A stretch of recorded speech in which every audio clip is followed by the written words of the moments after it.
Everyone, it's me, the reviewer of the 2000s. And as you know, yes, I am outside. And it's not usual for my indoors and company, but it's quiet out here. Now, as you know, I was on my top 3 anime influenced superhero shows. So, I'm going to get started on number 3 with Young Justice. Now, a bunch of people remember this show and a bunch of people don't. And when its third season coming out, I'm pretty excited for it. As you know, I talked about it on my other video. But, like I was saying now, Young Justice was a show about, you guessed it, the sidekicks from Batman, Aquaman, Superman, Martian Manhunter, Flash, and other characters that are included. But there is a good stat shock part 2.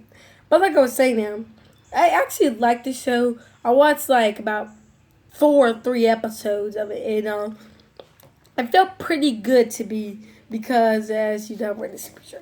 But like I was saying, it was pretty good and awesome to me to see this show coming back. Because I said, wow, it's actually going to be coming back after this so long. I watched the episodes. It had action, drama, and comedy. But I really don't get why they wanted to cancel the show because of toy sales. I mean, that was the same reason for the Green Lantern show, which was on the DC Nation Part 2. But with this show coming back, I'm not really that hyped, but I'm hyped a little bit for it. So let's see it punching. But let's start with the characters. The lead character is Aqualad, who is a good character in the show. And I kind of liked him, being a character specifically created to be the main character as the leader of the group. I was okay with him being the leader of the group. And I'm happy that they decided to make a guy like that a leader. And they actually knew what the limits were for him and knew how to show him as a leader. But I wish they could have showed Robin more than just that still techie guy, but still the kind of guy that could fight and everything. They actually just show as a tech guy, which I don't like. I mean, Robin has a good character trait in him, and they could show that more and more and more by building up to it. So could Aqualad and Meg. Superboy had a little bit, and Kid Flash had not that much. This seems like T-Ties, but for still ideal, and it works perfectly.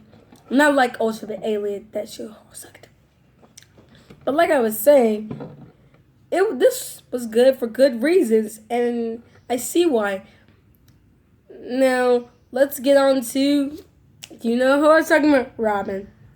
Now, Robin is the kind of techie guy, like I was saying, who has hacking abilities and stuff, and uses this against bad guys and stuff. That's all I really see him doing, and I really don't like that. It's how they just use him as a tech guy. I think I like him as the second in command kind of guy, because Aqualad says, when you're ready, I will lead this team until you are fully infiltrated ready. And I like that idea. But the thing is with Robin, I think they could have gave him more than his techie skills and stuff. Next up, Kid Flash. Just to let you know, we're starting up with the original members. But like I was saying, Kid Flash is kind of the funniest, sensitive character, and I like him being the funny guy. He does nothing wrong, and he acts cool.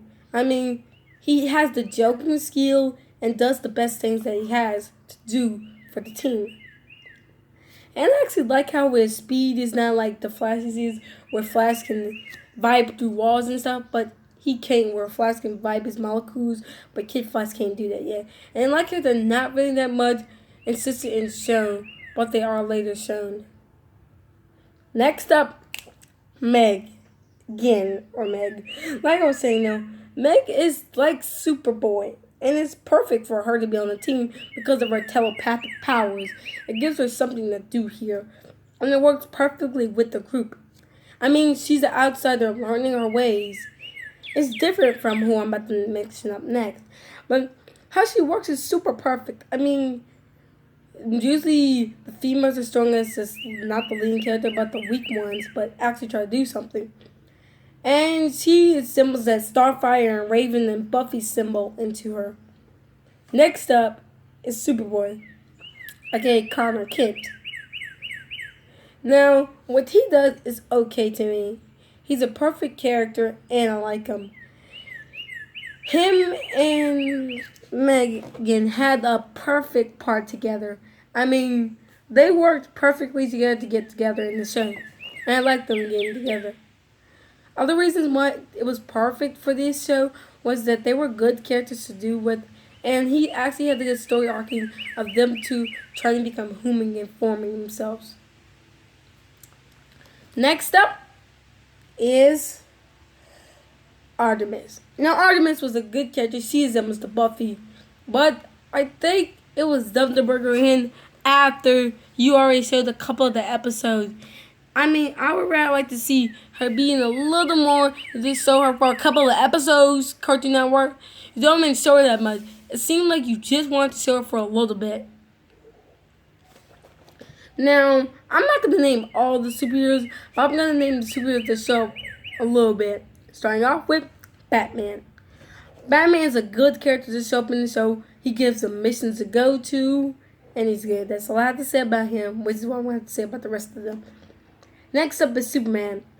Superman was the kind of, not the action hero that we always see. He's more the kind of original character who acts more to a father to Connor, like Clark is. And then both names have C's in them, so that might give me a little bit of resemblance. And he acts the father figure instead of acting to be the superhero in the show. Next up, get colorful for this. Red Tornado. That's what I'm talking about. And most of the show, he was not giving that much of a spin. He was just showing with his superpower. But in this show, they give him something. And he does some of the best stuff I've ever seen him do. He acts more as the kind of babysitter, but still kind of mentor to help the group. Next up,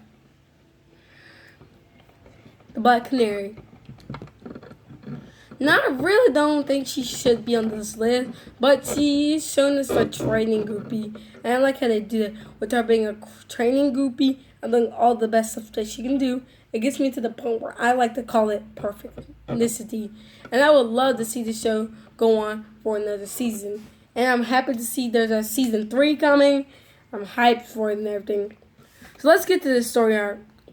There's a bunch of story arcs, but the first season is the only one I know since I don't fully know the second season. The first season is centered around Red Tornado trying to find his father, his creator and stuff. And I like how that is shown perfectly in the show, giving him some little more light and making them all the team members work together. It's perfectly amped out. So that's the good things about it. The bad thing is half of the villains have nothing lacked to them. I mean, some of those do and some of those don't. Most villains should get some work to them, but they really don't. They're effectively left to nothing to do but greed over themselves.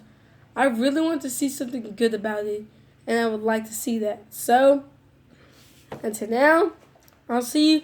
But I'm just going to let you know what my top second anime show will be tomorrow, which will be Teen Titans. You all never requested it, but I'm surprised. But Teen Titans will be the next one up. Let me know in the comments what you want to see for number 1.